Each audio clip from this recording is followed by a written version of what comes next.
Narito na ang pambansang pantanggal umay upang maghatid ang mga kwento sa buhay. Buong barangay, kapitbahay, mga tropa at tambay, tawagin na pati na rin si nanay. Anong kwento mo? Logan na yan, saan ka man naroon? Logan na yan, gusto mong mapanood? Logan na yan, imatlogan na yan, imatlogan na yan, imatlogan na yan. Merry Christmas! Alog-alogs! Ay! Mali!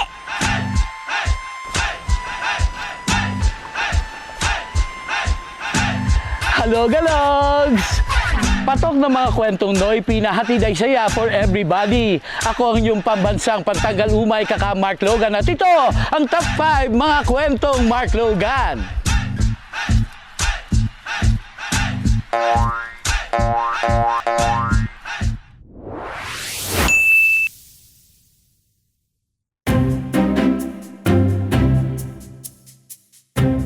Meron akong kwento, pero hindi kwentong barbero, tungkol sa mga biniro ng kapalaran. Kaya buhok ang napagtripan. Baka hindi masarap ang ulam ng barbero. Ang iba, may ubo naman sa ulo. Kaya masisisi mo ba si kuya kung may trust issue na sa umpisa? Pepper Peg! Upo ko dito, dali! Bakit di ko alam? Bilis! Ano, pagumit ka! Kaya ko yun! Oo nga, ayaw ito maniwala. O siya, heto, uupo na, pero gupit ang ipinunta niya. At nako, sana may libreng shampoo. Dito naman talagang masunuri ng barbero, kahit ata sa pagtulog mo, nakabuntot sa'yo. Kaya ang iba, mas gustong mag-DIY, tulad ng ate kong naghanap ng plot twist sa buhay. Kaso, unexpected ang ending. Ang lesson, huwag ikalat ang gunting. Kagaya nitong si Madam, imbis na shibang sang atake, mukhang shibahay maglalagi. Oh my God, ang taas ng nagawa ko, pero wala na akong magagawa. Kung walang pag-asa sa gupit, sa ribang pwede kang kumapit. Ang gusto niya maging opa. Bakit naging opa na? Kung hindi mo kaya mag-isa, may kaibigan kang tutulungan ka. Magkaibigan pa kaya sila?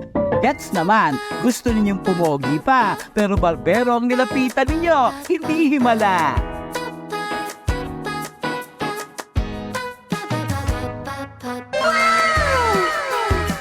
Uy, magkano pagupit yan? Inyo na ang sahod ko ng 5 buwan. Matapos ang gupitan, ang mga duda ay nagsulputan. Hindi... Burst fade pa rin to, ya? Oo. Ano yan? Bikat. Ayun pala, no. Oo. Maganda yan. Kasi sa mukha ang ano, mukhang talong. Mukhang talong. Gusto mo ba ng gupitang parang nasa fast food? High fade po. Sorry sir, as of now, hindi po available ang high fade. Walang free chibog kung pag-order na nakakapagod. Yung semi-calvo, available po ba? Opo, available po. Yun na lang. Sir, 10:30 AM pa kami nagsaserve ng semi-calvo eh. Sadyang magiliw naman siya sa customer. Wala na akong jowa ko kagabi. React ng react kahit may epal na blower. Pero wag ka, daig niya pa raw ang ijowa. Walang hiya-hiyang ipopost ang iyong mukha. Kaya kung nagpagupit ka dahil ikaw ay wasak, dito kay Kuya Nesty may kasama pang hagalpak. Ang hindi mapalingon, imposible sa pwesto ni Kuya Nesty na nasa garahe. Sobrang cool na retro ang estilo, parang magpapagupit ka sa iyong lolo. Hindi ko sinadya na ganito yung design ng shop. Kasi nung start pa lang ako, hindi bumili na ako ng barber chair. Wala ko lamesa. Yung makina ng lola ko, nakatambak lang, wala nang gumagamit. So, ginawa ko siyang lamesa. Parang dyan umikot yung design. Dati sinusundo ko si Mrs. sa work niya. Tapos, may mga workmates siyang taga Baguio. Sinabihan nila yung Mrs. ko na, uy, nandiyan na yung baby lakay mo. So, naisip ko, uy, maganda pangalan yun ng barbershop. Lakay, Ilocano word for male. Usually, may isip mo talaga yung pang macho eh. Yung baby lakay, parang hindi siya macho, hindi rin siya super cute. Para siyang darling. Ang inspirasyon naman ng Baby Lakay galing mismo sa kanilang lakay. Dahil sa mga kapatid ko, nag-isip sila ng family business. Tapos naisip nila barbershop kasi yung lolo ko mahilig magpa-hatid sa barbershop dati. So parang tribute yun yung barbershop na business sa lolo namin. So yun, graduate ako ng multimedia arts nung college. Tapos napunta ako sa barbering. Parang layo, no? Pero hindi rin naman siya nalalayo talaga kasi yung barbering, art din naman siya. Professional to sa Nesty. Magaling talaga siya maggupit. And yun, Kuwela. Sobra. Kasi barbering, dapat connected ka sa people, sa community mo. So one way na makokonect mo yung sarili mo sa client mo is through humor. Ang life parang pagpapagupit lang din. Nagkamali man tayo sa desisyon natin o sumasablay kahit na planuhin, kailangan mo lang na hintayin. Meron ding pwedeng tumulong sa atin, kaya itawa mo lang at huwag bibibin dahil ang good news tutubo pa rin.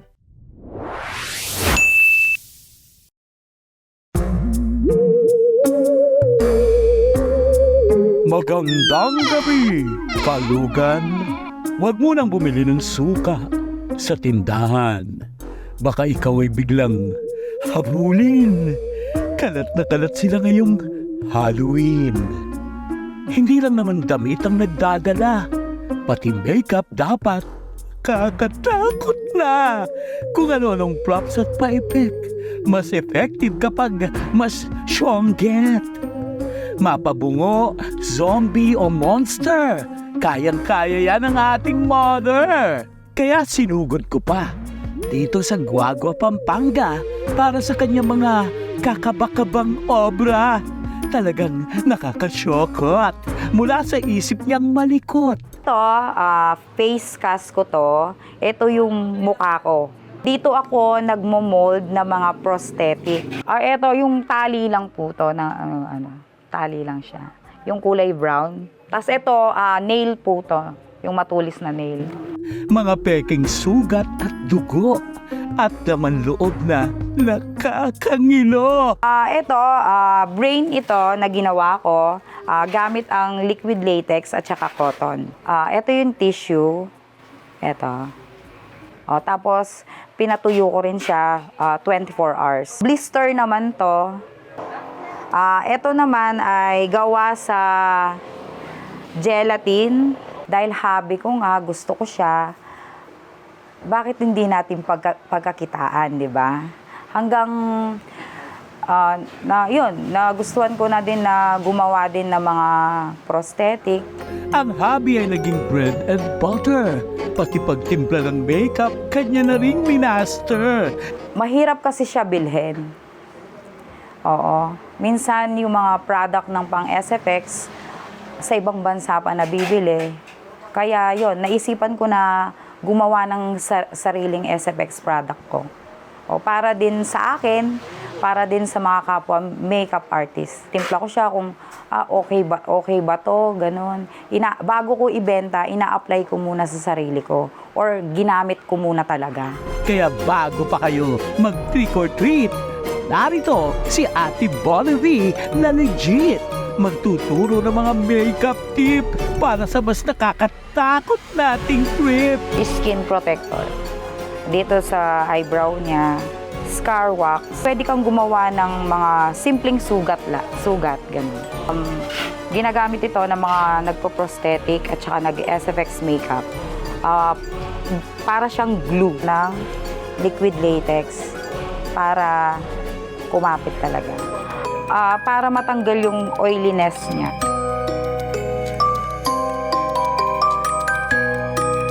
Lalagyan ko siya ng ngipin.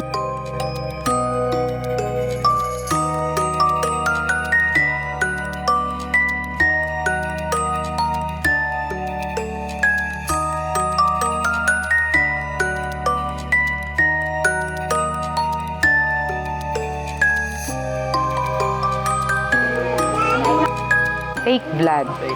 Oo. Edible siya. Pati yung gel blood, edible. Pwede sa bibig.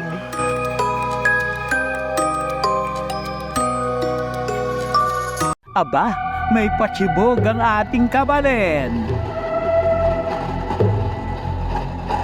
Akala ko sisig. Nginig pala ang ihahain.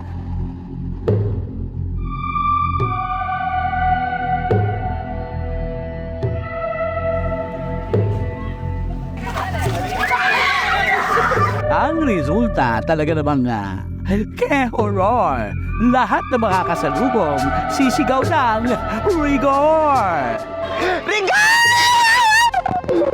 Hindi multo o aswang ang kanyang kahinaan dahil pagsubok sa buhay ang kanyang pinagdaraanan at walang takot niyang nilalaban. Na-diagnose ako ngayong year lang na may cancer ako, breast cancer. Alam kong may sakit ako, pero yung araw-araw ko, yung araw-araw na hindi ko na iniisip, sa mga kapwa kong may cancer, laban lang.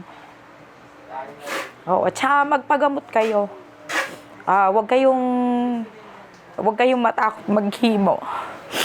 Ayun. Sa buhay ay may trick na darating sa atin, pero meron ding mga treat na pwedeng enjoyin.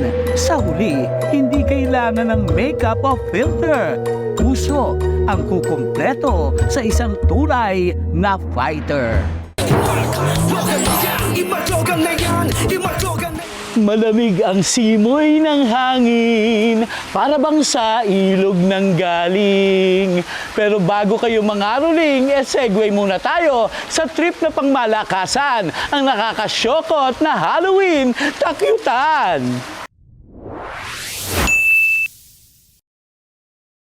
Logalogs, ang gulo ano? Simula September, kaliwat ka na ng feels ng Pasko. Pero pag sumapit ang Oktubre, si Santa biglang nagkakasapot sa ulo. Aro Diyos ko, nigugulo niyo isip ko.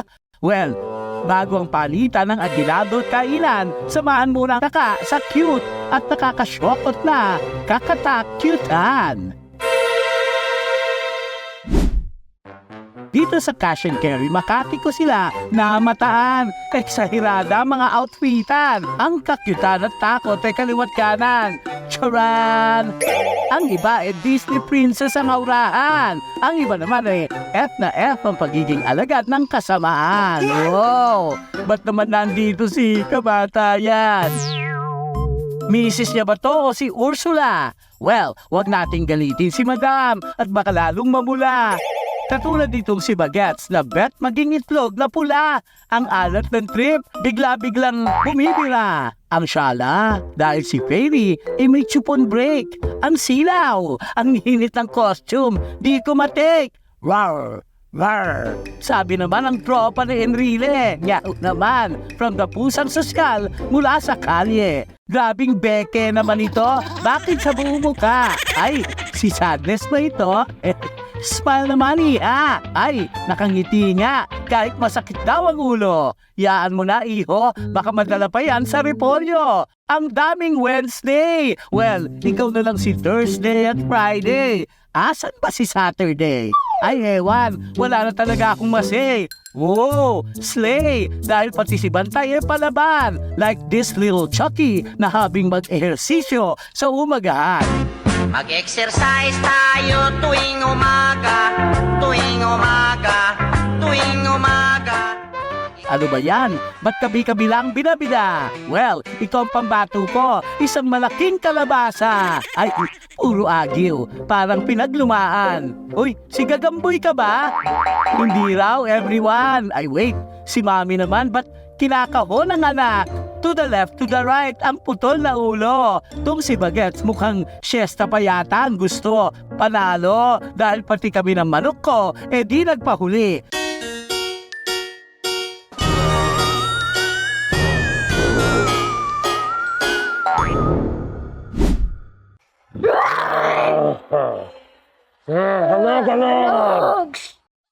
Happy Halloween!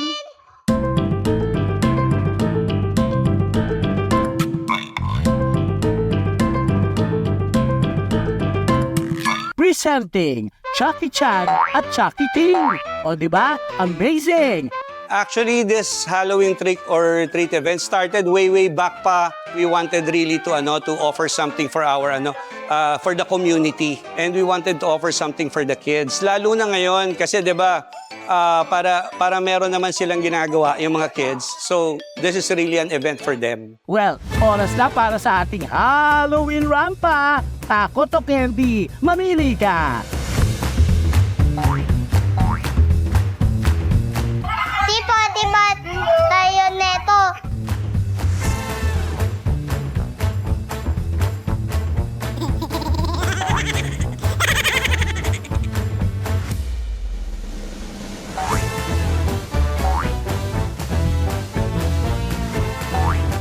Business na to.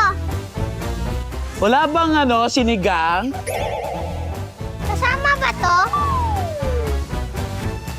Boss! Daddy, we have so many candy. Yeah, tiba-tiba tayo dito. Pwede na natin siyang pang-online selling like this, oh. Mine candy. 3 candy, bungal ka na. Mine na. Mag-check out ka na. Please.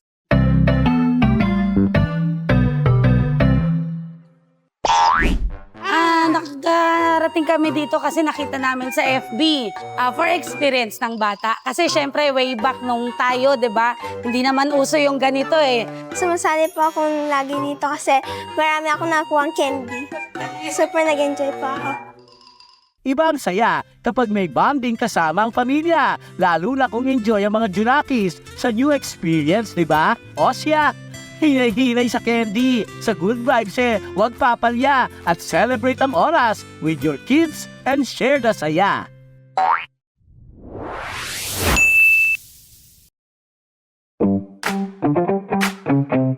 Dumaan tayong lahat sa pagkabata. Inosente at deadma sa anumang balita. Yung tipong pagtulog sa tanghali lang ang iniiyakan at laruan lang ang kasiyahan. Mismo na to, no? Dito sa Bukawi, Bulacan, may lalaking sa edad na 36 ay mahilig pa rin sa laruan. Wala daw sa edad yan Basta meron kang talento at tipo, aba, go! Gomu-gomu no kane! Yeah. Hindi ito basta laruan dahil gawa lang naman sa paper yarn. Nabuo ito mula sa malikot na pag-iisip ni Kuya Alan. Nakilaro kami kay Kuya Alan at syempre, kasama ang aking son. Hello, Galogs! Nandito tayo ngayon sa Bukawi, Bulacan para dalawin ang bahay ng ating kapitbahay na si Kuya Alan Cruz. Isa po siyang paper craft artist. Tara, let's go!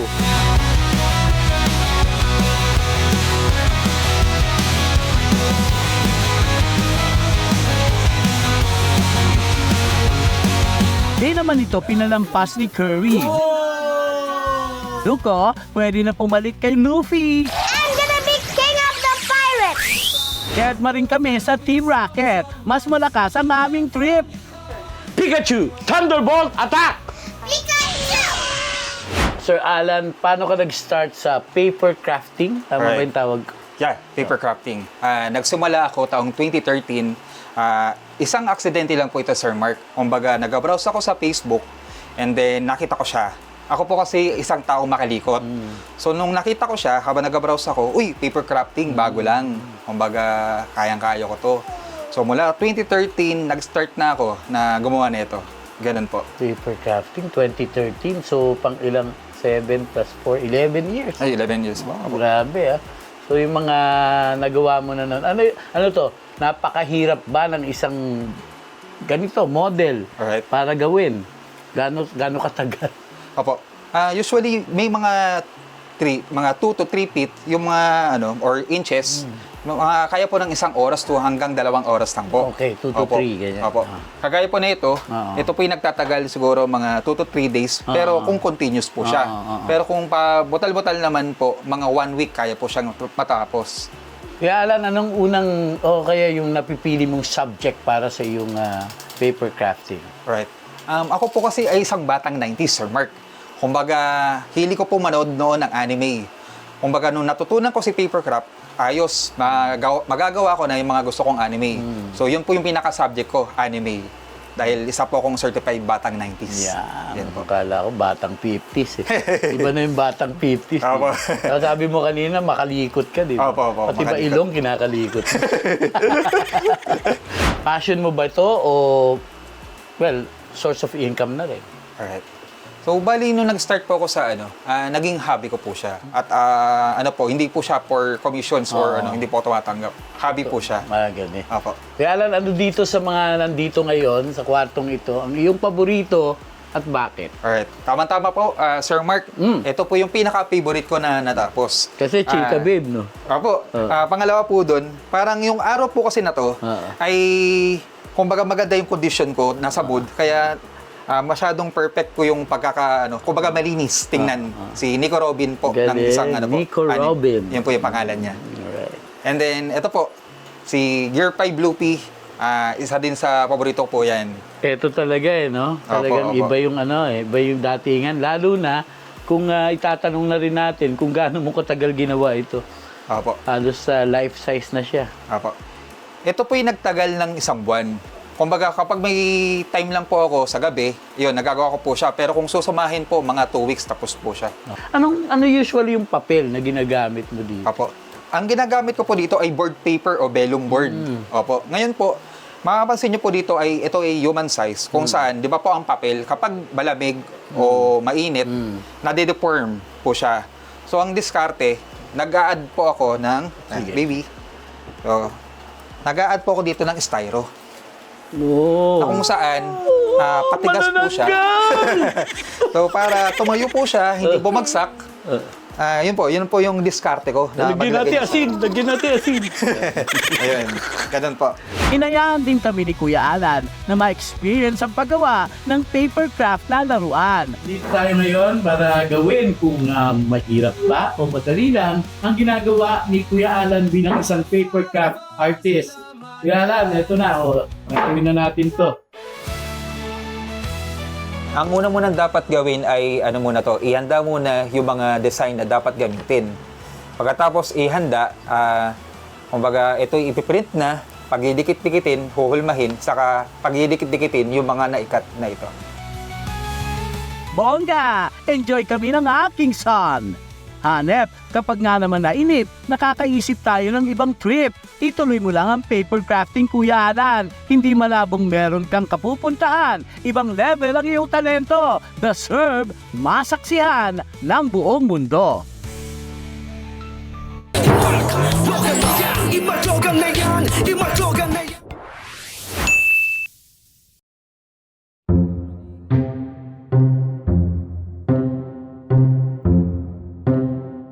Hindi kita malilimutan. Ay, teka, pampatay yata. Babalik ka rin.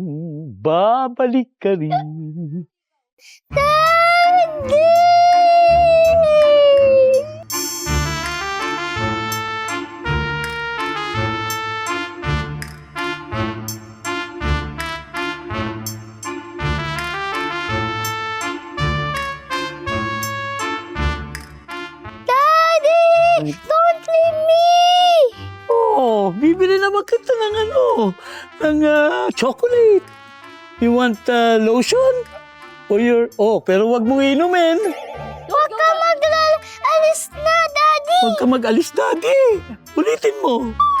Tagalog. Huwag ka nang Huwag na! ikaw umalis.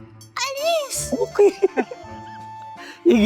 Sige na nga, sama na kita. You have your ticket, Happy?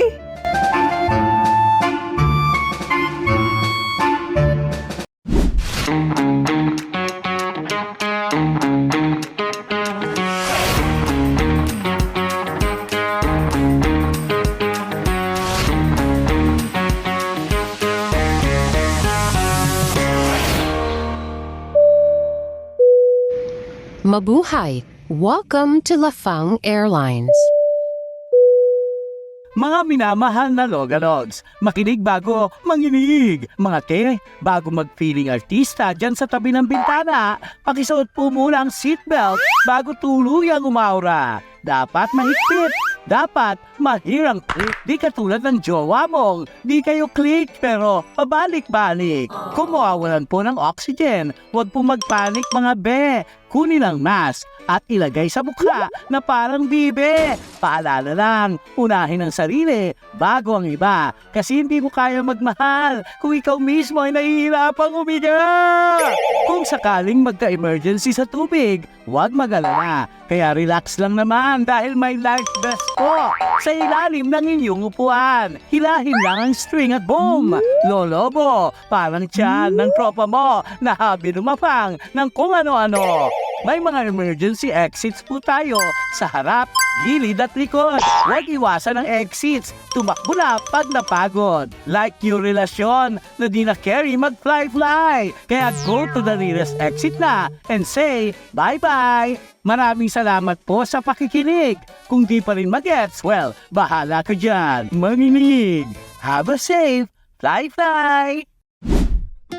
Sa panahong mahal ang gumala, huwag mag-alala dahil abot na hanggang alapaap ang laman ng bulsa. Di kailangan dumayo pa ng libu-libong milya dahil carry ng lumapang ala business class. Oh, di ba? Sino mag-aakalang ang Tayabas Quezon ay may Lafang Airline? Ang kauna-unahang eroplanong kainan na so fine. Pati mga staff mala stewardess, eroplanong may chandelier. Panes! Hello Galogs! Makakasama po natin ngayon ang owner ng Air Summit Gourmet. Siya po si Sir Ivan dito. Ayan, Sir, sino bang nag-conceptualize ng ating eroplanong ganito rin? Actually, yung late father ko po, nung way back 2014, nung nagkaroon siya ng idea na magtayo ng airplane restaurant. Pamilya no? Nandun mga magjuwa ba? Ano yung may offer nyo sa mga customers going here, no? Yung iba malalayo raw. Oo po. Fine dining and then yung experience na nasa aeroplano ko talaga kumakain. Diba? Sir Ivan, invite po natin po mga tagapanood na dumayo dito sa lugar niyo. Dayuhin niyo po kami dito sa Tayabas, Quezon, sa Air Summit Gourmet and Kamayan sa Palaisdaan po, where you can experience native food at its finest and then may fine dining na din po tayo dito. See you! Well, fasten your seatbelt, Wagalogs, dahil ito na ang most awaited Tikiman time! Uy, may turbulence! Wapuy tayo! Uy, nakakalaway nga naman ang kanilang smoothies, mozzarella balls at tempura maki rolls, fruity de mare, pati na ang kanilang yummy kare-kare! Wow, grabe! Super fresh na salmon with veggie! Some fresh from the sea, you see? Can you say salmon? Salmon. Salmon. Alam mo, tawag dito sa amin, salmon, dilata pa. And don't forget, ang mahiwagang sinigang ni Boss Curry. Curry loves sinigang and only sinigang. You are the leader of the sinigang gang. Kirik mo ta. Solve na solve. Talagang mapapa-fly ka. Sasaya. Panalo talaga mag-try ng kakaibang eksperyensya. Lalo na kapag kasama ang loved ones. Intense ang saya, diba? Always remember na pwede ka pa rin mag-enjoy kahit tight ang budget. Deserve mo yan, Logalogs. Live your buhay to the fullest. Hanggang sa susunod na kwentuhan, samahan ang inyong pambansang pantanggalumay. Sabay-sabay nating basagin ang lumbay, paganin ang trip ng buhay. Ako ang inyong si Kaka, Mark Logan po. At ito, ang Top 5 Kwento. Si nanay, ano ang kwento mo? Imak, Logan na yan. Saan ka man naroon? Imak, Logan na yan. Saan ka